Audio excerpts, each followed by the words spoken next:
হয়ে ওঠার গল্পটা এতটাও সহজ নয়।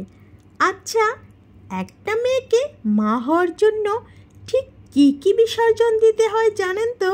একটা মেয়ে তার সৌন্দর্য, ফিটনেস, তার সুন্দর মেঘ কালো চুল, তার ঘুম, কখনো কখনো তার পেট ভরে খাওয়াটাও হয় না। কতদিন যে সে তৃপ্তি নিয়ে খেতে পারে না শুধুমাত্র সেই জানে।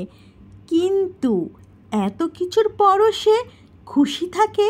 তার মাথায় এগুলো আসেই না যে সে তার আগের মতো সুন্দর নয়, তার চেহারায় গ্লো নেই, সে ফিট থাকে না। তার সব চিন্তা জুড়েই শুধুমাত্র তার সন্তান। সন্তান কী খাবে, কী নিবে, কী করবে, কখন ঘুমাবে, সব কিছু। তারপরও সমান তালে তার সংসারটাও সামলাতে হয়। এত সব করার পরও সে অভিযোগ রাখে না, সে বেশ খুশি থাকে। কিন্তু কোনো একটা মানুষ যদি দিন শেষে বলে, তুমি আর সুন্দর নাই, তুমি আর ফিট নাই, তোমাকে আর আগের মতো ভালো লাগে না, তার মনের অবস্থা কেমন হতে পারে বুঝতে পারছেন? সে কি কখনো আপনাকে এগুলো বলেছে? আপনি আর 30+ বয়সও কি আপনি একই রকম সুন্দর আছেন? নিজের দিকটা কি কখনোই ভেবেছেন?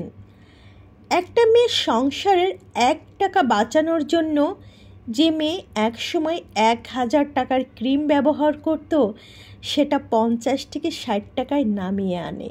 আর আপনার যে মেয়েকে দেখে সুন্দরী মনে হয়, গিয়ে দেখুন সে হয়তো এখন কোনো আদরের ঘরের দুলালি, না হয় কোনো বিজনেস ম্যাগনেটের বউ, মধ্যবিত্ত ঘরের বউ এর মতো তাকে 1000টা ইচ্ছে বিসর্জন দিতে হয় না।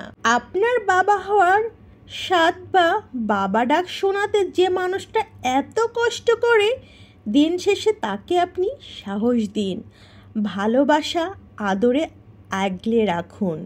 সে হয়তো এর থেকে বেশি কিছু চায় না। তার শরীরের যত্ন আপনি নিন। তাকে সুন্দর রাখা, ভালো রাখার দায়িত্ব আপনার।